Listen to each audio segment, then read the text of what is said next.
Ukraina urushida eng ko'p yangragan nomlarning yana biri Javelin bo'lib, Qo'shma Shtatlar tomonidan ishlab chiqarilgan tankga qarshi boshqariladigan raketa tizimi hisoblanadi. U 2,5 kilometr masofadagi nishonlarni e'tibor bering, hattoki harakatdagi nishonlarni zarba berish imkoniga ega. Javelin fire and forget, ya'ni ot va unut tamoyili asosida ishlaydi. Ya'ni operator nishonni lazer yordamida belgilab turishiga, kutishiga hojat yo'q. Qachonki zarba berilgandan so'ng raketa o'zining inersial navigatsiya tizimlaridan foydalanish orqali nishonni mustaqil topib boradi.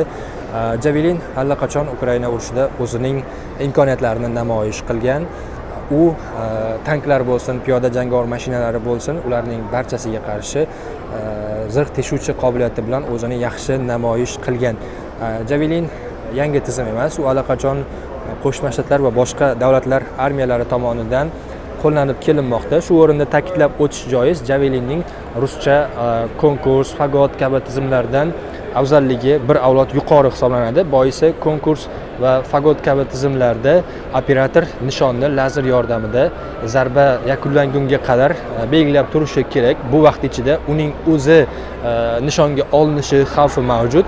Javelinda esa nishonga zarba berilgandan so'ng bemalol pozitsiyani tark etish mumkin. Qolgan ishni aytganimdek, raketada joylashgan navigatsiya tizimi o'zi mustaqil bajaradi.